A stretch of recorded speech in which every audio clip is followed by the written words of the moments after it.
Hello everybody, and welcome to the CrossFit Linchpin Private Track. If you've been around for a while, thank you for your continued support. If you're new to the program or enjoying a 30-day free trial, again, welcome and hope you love it. I make a video like this every day. We post a workout every day, it's got a video like this, and I really encourage everybody to watch them because I try to make them as educational as possible and pack them full of useful information, with the goal being, we provide a prescribed workout, a scaled workout, a limited equipment option. But maybe there's a good chance that the scaled workout's a bit too tough. The prescribed workout is a bit too tough. Scaled's a bit too easy. You want to be somewhere in the middle. Well, if you watch enough of these videos, it will provide a useful education on programming, scaling, modifying workouts, the intent of a workout, and then eventually you'll be able to look at the workout, look at the options. If one fits, great. But if you need to tweak it a bit, you'll start to develop the knowledge and confidence to make those decisions. And that's the goal. That's a phenomenal place to be.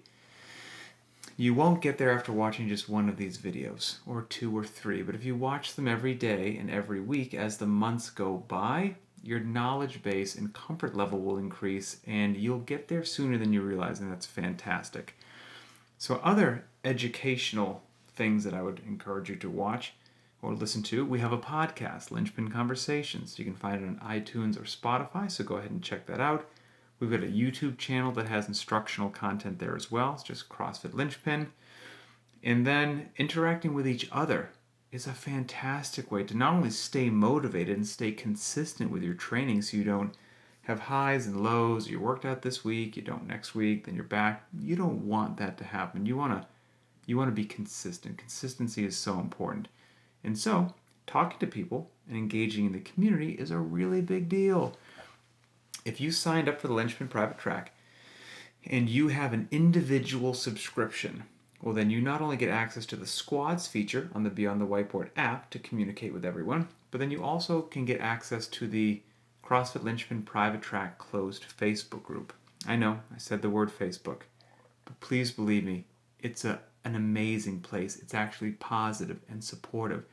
There's no egos, there's no bad attitudes. It's just helpful people from around the world picking each other up and driving each other forward. So we've even had people who've been off Facebook for years get a new private account just to join the group, and they have not regretted it. That's for an individual subscriber.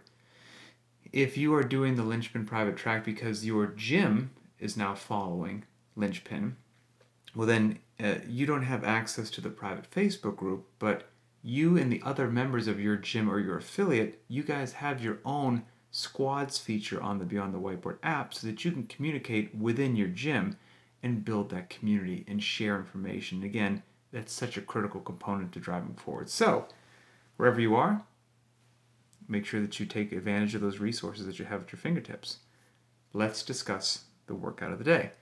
So the workout of the day is one that I would define as a heavy day at a high heart rate because we've got some below parallel, significant work in there, and it's percentage work. And at Linchpin, we have our classic heavy days, 7x1, 5x5, whatever it happens to be, but there are many different ways to get strong and heavy days at a high heart rate. These mixed modality workouts that certainly have a bias to a heavy element are another great way to do it. So here's the workout of the day, and it's for time or not. And once a week, we put in a workout that we say is for time or not, meaning you can choose to not run the clock if you so desire. And that, I think, is very important. So once a week, if you don't run the clock and you just move at whatever pace that you want, as slowly, moderately, who cares? It's this nice pressure release, both for you physically and mentally, that helps keep you from getting burned out, helps keep you stay fired up, and then you're working out more consistently and you get the benefits that you want. Because you're not supposed to go 100% every single solitary day. It's not sustainable, and it's not the intent of the program. So days like this are important, and it also should be said that you should always feel authorized to make the best decision for your fitness, because nobody knows what that is better than you, whether it's doing a workout prescribed, scaling it, doing something in between, or you can choose to not run the clock on any day that you don't want to run the clock. Utterly and completely up to you. You'll be fine. Okay, so here we go.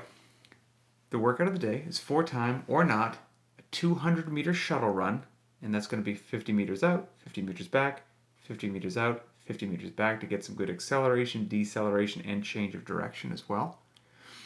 12 front squats, 65% of 1 rep max, 200-meter shuttle run, 35 GHD sit-ups, 200-meter shuttle run, 70 meters of a walking lunge, unweighted, 200-meter shuttle run, 35 GHD sit-ups, 200-meter shuttle run, 12 front squats at 65% of your 1 rep max, and then one final 200-meter shuttle run. If I didn't say it before, allow me to say it now. You picked a great day to start. This is a fantastic one. This is just a real treat. So we've got a lot of 200-meter runs just snuck in there, right? And they're going to add up. The GHD sit-ups just in sets of 35 or that moderate rep range that is possible yet still packs a wallop. And the GHD is taxing to the midline and hip flexors and quadriceps in a way that affect everything else. And you're going to need all of those for the shuttle runs and for the lunges and for the front squats. And that 70 meters of walking lunge just tucked there in the middle. Sure, it's unweighted, so maybe it's easy to blow that off after you have heavy front squats to do for sets of 12, which is kind of a sticky number, if you will. But that 70 meters of walking lunge is going to catch a lot of people off guard. So this is a very challenging workout with a lot of interference. It's a toughie, and it's a great way to also get strong and to get fit all at the same time. This workout, by all means, use a rack for the front squats, by all means. Other equipment conversions, so let's say that you can't do the 200-meter shuttle sprints for whatever reason. It's a blizzard. You can replace each 200 meters of running with 600 meters on the Rogue Echo Bike, Assault Bike, or the Schwinn Airdyne, 250 meters on the Concept 2 rower, the Concept 2 ski erg, 500 meters on the Concept 2 bike erg, or 45 seconds of single enders or jumping jacks. If you're using an air runner, you can go ahead and reduce the distance by about 25%, and that'll get you where you need to be. We have a video showing the front squat, the GHD sit-up, and the walking lunge.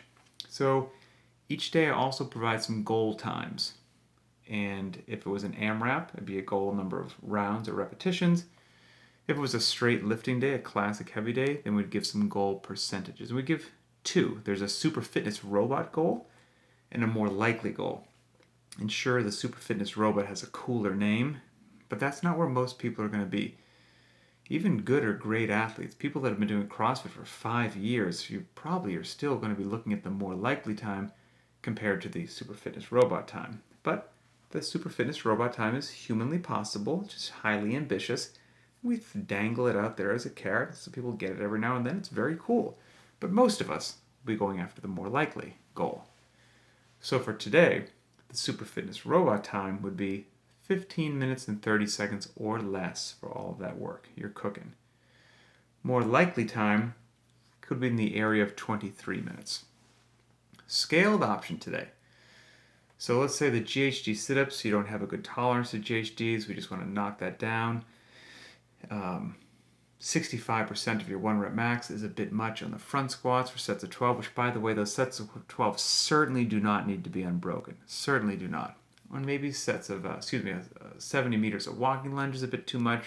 So here's what we've got. The scaled option is for time or not, 200-meter shuttle run, 15 front squats at 50% of your 1 rep max, 200-meter shuttle, 35 regular sit-ups, 200-meter shuttle, 40 meters of a walking lunge, 200-meter shuttle, 35 regular sit-ups, 200-meter shuttle, a final set of 12 front squats at 50% of your 1 rep max, and then another 200-meter shuttle.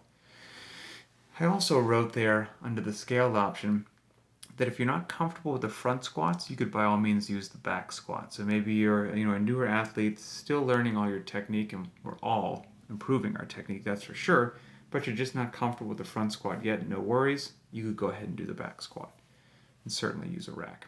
There's a video there showing the ab mat sit-up, but if you don't have an ab mat, you can put a towel or sweatshirt, something down there, or you can just do regular, just sit on the ground sit-ups. Limited equipment option. So every day we post a limited equipment option, and that is for our crew, the Zombie Apocalypse team, that does not have barbells, bumpers, rowers, bikes, none of those niceties. They have a very humble amount of gear, and with that gear, incredible fitness is possible. A pair of dumbbells, a pair of 50s for the men, a pair of 35-pounders for the women. We say that because that's what we assume, because that's what most people got when dumbbells made their appearance in the CrossFit Games Open. A jump rope, a sturdy pull-up bar bolted to the wall, ideally that you can kip on, and a pair of gymnastics rings hung from the pull-up bar, not even hung from the ceiling, so they're low. The limited equipment option is often abbreviated as the LEO. So when you hear Linchpinners talking about, I did the Leo today, going to hit the Leo, that's what they're talking about, the limited equipment option. So for them, all the shuttle runs stay the same, but in place of the front squats, they're going to do 25 dumbbell squats each time. That's with a pair of 50s for the men, a pair of 35s for the women. They don't have a GHD, so they're going to do 35 V-ups every time. They're going to go ahead and get just a little bit of extra love on the walking lunge. They get 75 meters. And again, on the way back down, 35 V-ups, 25 dumbbell squats, etc., etc. So they are, as always, never shortchanged. And since we had to give them a little bit lighter weight, so to speak, that's why we bumped up the walking lunge just an extra 5 meters, because we care. We're always giving the limited equipment crew opportunities to excel. We've got a video showing the dumbbell squat as well as the V-ups. No equipment workout. So our no equipment workout every day is just that. We assume you've got zilch, nada. You've got your body, planet Earth, and nothing else.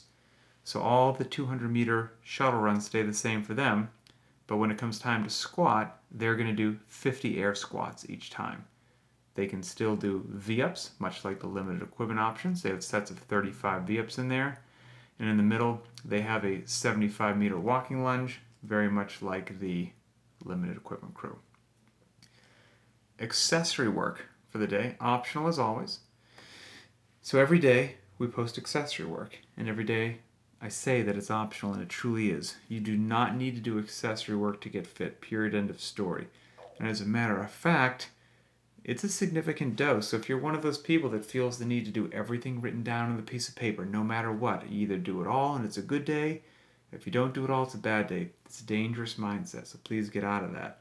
Because if you're not ready for the accessory work, but you just do it, it's not going to be helpful. It's going to be too much. It's going to leave you sore, tired, feeling beat up. And then it'll affect your sleep. If it affects your sleep, then you're not going to walk into the gym with a bunch of energy and enthusiasm. And you work out with less intensity. You work out with less intensity, less motivation, your workouts are going to backslide, so your fitness will go in the wrong direction.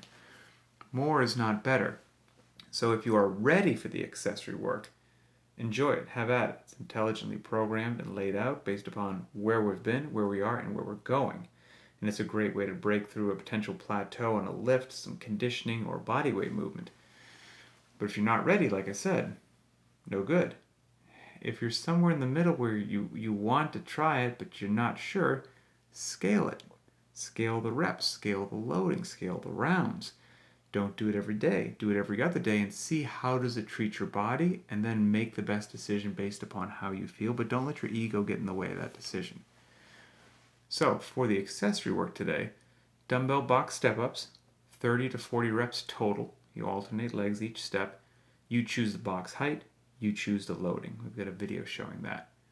And then 200 double unders in as few sets as possible, or 5 minutes of double under attempts or practice if you're still learning them.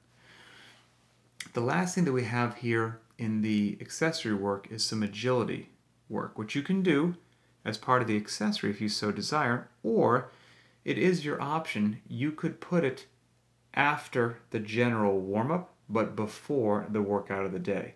And I would put it there because you don't want to do accessory work stone cold, but it would be helpful before your shuttle running in the workout. So do your general warm-up if you so desire, do the lateral line hops, and then you're fully prepared and ready and enjoy the workout of the day. Or you can do it as part of the accessory. So lateral line hops, there's a video demonstrating these. but you're going to perform 3 rounds with both feet at the same time. And the drill will be done moving both forwards and backwards. Each round is 30 seconds, and you're going to rest 30 to 60 seconds between rounds. So how that will go is you'll go ahead and you'll have a line marked out on the ground or something, and for 30 seconds with 2 feet you'll hop forwards and hop backwards just as frequently as you can for 30 seconds. You'll then rest 30 to 60 seconds, do that a second time, rest 30 to 60 seconds, and do that a third time. And there'll be just some wonderful agility training for everybody to enjoy. Cool down and stretching for the day. So our cool down always remains the same. It's 5 to 15 minutes, casual, walking, jogging, biking, or rowing. Just because you don't want to go from 100 miles an hour to 0. We want to just, downshift slowly to let our body come back down. So that's why our cool down generally stays the same. And it's 5 to 15 minutes because if you've got 15 minutes, great. But if you're busy and you can only do it for 5 or 10, certainly better than nothing. Then each day we usually give 2 different stretches. Traditionally an upper body and lower body, but that depends. It varies a bit depending upon the workout. If you have a stretching protocol that you love, by all means stick with it. But if you're not sure what to do, we've got you covered.